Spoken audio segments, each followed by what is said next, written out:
Welcome to Chuck Show. He's about to show you how to grow. Welcome to Chuck Show. He's about to show you how to grow. Welcome to Chuck Show. He's about to show you how to grow. Welcome to Chuck Show. He's about to show you how to grow. How to grow.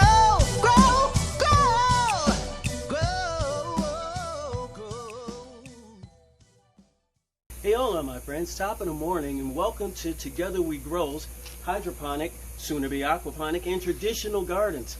Man, I gotta tell you guys, it's another gorgeous day out here. I'm so happy to be talking to you again. I know it's been quite a while since we hung out. I filmed a video yesterday and I posted it. I hope you guys check it out. If you haven't, please do so. Also hit that bell below so that you'll get updated and you'll be notified when we drop our newest videos. We have some incredibly dope stuff to show you guys and to tell you guys, especially since the big move. But enough of that, let's get ready and get going this morning. Today's topic is once again hydroponics. Yeah, pardon me for a sec guys, excuse me, I'm kind of thirsty. Always stay hydrated. I wake up in the morning, I have my OJ. I wake up in the morning, I have my cup of joe. I try to keep my mind fresh, I get my stretches in. Trust me, this has a lot to do with hydroponics because it's all about preparation. If you're prepped and your body is your garden, if you're prepped in the morning, then your body, which is your garden, is going to do nothing but grow. It's going to do nothing but grow and prosper, especially with the help of the sun and just a little bit of care throughout the day. So stay hydrated, my friends. Get your vitamin C. Let's get going. What is hydroponics? What is hydroponics? What is hydroponics? Hydroponics is a technique of growing vegetables or produce, whatever it may be, without using soil. That's simple. Hydroponics is not a new invention. It's been around for ages and ages and ages. As a matter of fact, since we started gardening in one way or another, humankind has been doing some type of form of sustainable gardening. We're just bringing it back now so that it's easier and a lot more available for more people around the world. Don't reinvent the circle. Keep it simple, sir. The techniques I'm going to show you are incredibly simple. Although we are using them and we are applying that at a much higher scale, you don't have to. Scale it down. The things that I'm showing you, the equipment we're using, you can do it with something as simple as a cup or a plastic bottle. And trust me, I'm gonna get back onto this one about recycling of plastic bottles. You could pick up something off the street and that'll be the primary piece of equipment that you need for sustainable gardening. All you have to do is plant that first seed so that together we'll grow. Let's get going. Now, me personally, I am a firm believer in if you haven't seen it, then it's new to you. Please go back through our older videos and watch them. Watch them. Learn from the mistakes that we made. The pluses, the ups, the negatives, it's all good. It's all good. Everything that we do in sustainable gardening, I'm telling you, everything that we possibly do, that we try to invent, that we try to, just create, everything we do is absolutely wrong until the one time we get it right. And just remember that I apply that knowledge and that type of philosophy with everything. So enjoy the wrong moments. Enjoy the wrong moments. That's how you appreciate those few moments in between where you just might be right about something. We spoke a bit yesterday about reservoirs, and I wanted to talk a little bit more about ours. We are using, I believe this is a 17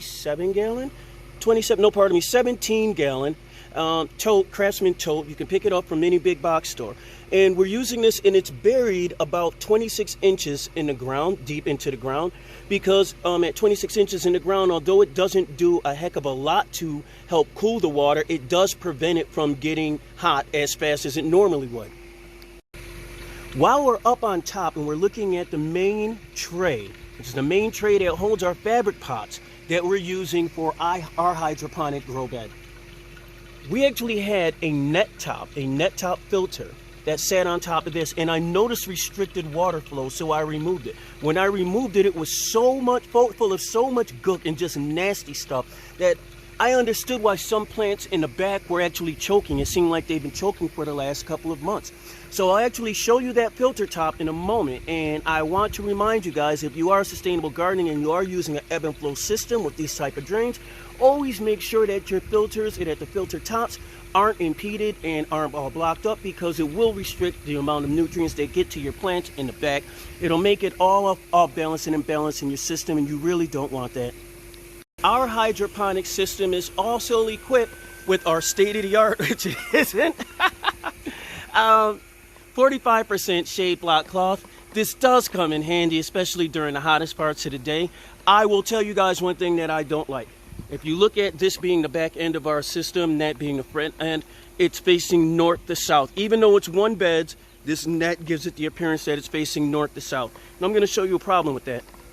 We are early in the morning and the sun is high east.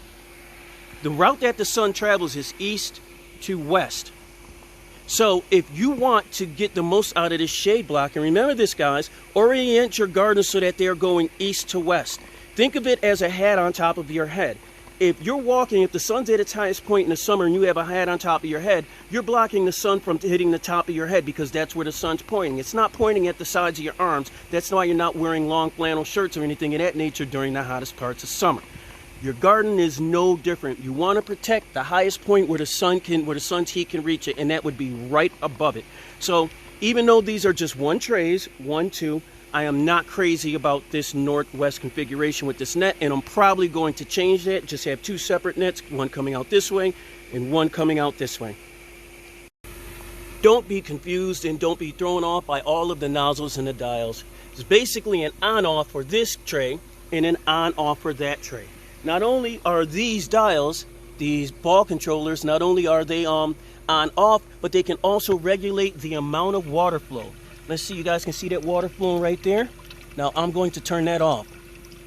Boom, see that? Now I'm going to turn it full blast. Yeah, look at that. So we want it somewhere in between there. So let's turn that down just a little bit. And there we go. That's where we want our water flow. Right about there. I can throw that down just a little bit more. That will ensure a nice transition and movement, proper movement of nutrient solution throughout this entire tray. Now, I might want to turn that down a little bit more when I actually activate this second tray over here during our second half of our growing season. But we'll see. Now, I won't lie to you guys. Part of being a sustainable gardener means that you have to look some of the negatives that might be impeded or that might factor into your growing system or your technique. You got to look them dead on in the face and be like, what would you do if? So one of the biggest things with hydroponic gardening is it is power intensive. You do rely on a power source. Well, I can't think of any greater power source than the sun. And as we'll show you, everything that you're going to see here, including this and a little bit more, is powered by the sun. Check it out. Throughout our entire hydroponic system, we have a number of meters, monitors, pumps, all working in unison to make sure that everything goes smoothly. That entire system is powered by our onboard and our on-site solar-powered power station. We do use a flooded battery reserve pack in times when we need to run our systems when the sun is not up. But we will be moving from a flooded system into one of the newer lithium batteries almost immediately. But while we have them, we're going to use them. Now, we have our monitor set, our water chiller set, our active aqua water chiller set for 75 degrees. Right now, the ambient temperature in the water in the hydroponic reservoir is 76. So this is give or take -3 degrees. So it's probably closer to 73 or 74 degrees in that system. We have 2 1-inch pipes that feed out through our chiller that are led from the actual reservoir in our hydroponic system, as well as providing power for all of our hydroponic pumps and monitors and meters, as well as the chiller. Our solar power station also provides power to charge our batteries and lights and equipment inside of our workshop shed. This enables us with a little bit of extra power to play with, per se, if you could believe that. So we also said, seeing that we have a pool and we wanted to cut back on the use of cleaning the pool, we said, what if we could use the power of the sun to actually clean the pool as well? So, and what I'm about to show you is pretty cool, folks. Let's just call him Edgar for now. This is Edgar, And he's our not hydroponic pool pump, but our hydroponic system encouraged pool vacuum. And we got him because we realized we'd actually have a little bit of excess power running from our hydroponic system because of the super efficiency of the solar power station that we set up above. How cool is that, man? Now, over the years, we have built our share of efficient systems. And the one thing I encourage you guys to do all the time, no matter what system you build, no matter how big or small it may be, let it be a stepping stone to your next focal point, to your next era, to your next level of greatness. You guys can do this. And I know you may be looking at this and saying, okay, this doesn't look like much in here. The variety of vegetables that we have growing in here, and many of these have more than one inside because they're actually in middle stages. Many of these are going to get their own pots and they're actually going to fill up that black grow bed in the second half of our summer season. How fantastic is that? Don't forget, if you do happen to have a little bit of property, if you happen to do have a little bit of room, it's okay for you to just sit back, relax, and enjoy it. Those plants that you see in the background over there, they're only fed by the residual wastewater that I have to switch out from my hydroponic system. I'm going to show you guys how to reuse that. You go through some of our older videos, I actually already showed you how to do it with Aquaponics old water, but that's a whole different story. Oh, by the way, just a little tidbit about aquaponics. Remember in the old videos, and I always encourage you guys, go back to the old videos. A few years ago, we started a program here in the beautiful Southwest United States where we would use some of our switch out water when we would change out, just for cleaning purposes, an X amount percentage of the water in our aquaponics tanks. Well, that aquaponics, that fish waste infused water sells for roughly $40 to $50 a gallon high end at your box stores. We were giving it away 5-gallon buckets for free. I want you to remember that. Plant that first seed, and together we'll grow. Now, I can't stress this enough, my amazing friends. It doesn't take a lot of money. It doesn't.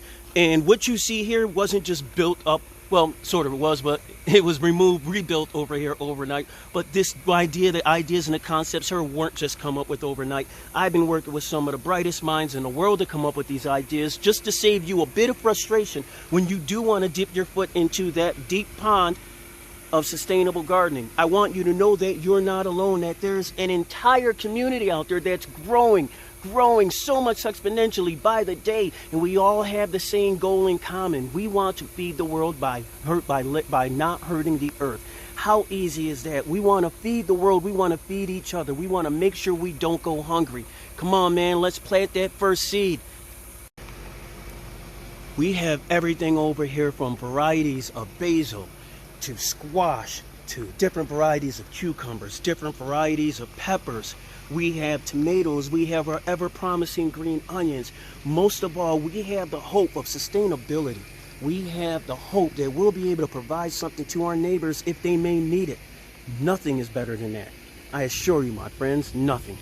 Well, hey guys, I hope you enjoyed that tour around the hydroponics and solar-powered gardens as much as I enjoyed giving it to you.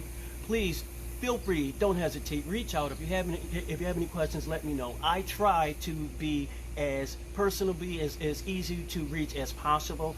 Things have been hectic a little bit between the move, the new career, the new job, the new series coming up, bricktv.com, building the foundation brick by brick. Things have been a little bit hectic, but I want you guys to know that we love you. We haven't deserted you. We are here for you. We'll continue making these YouTube videos, but please keep in mind, check out the Brick TV for some of the most groundbreaking, refreshing entertainment for us, by us. Brick by brick, we're rebuilding the foundation. Come on, guys, be a part of it. Let's get that crown on. Let's rock it right. So, once again, my friends, I hope you enjoyed it. Don't forget, plant that first seed so that together we'll grow. Peace and blessings, my friends. 1.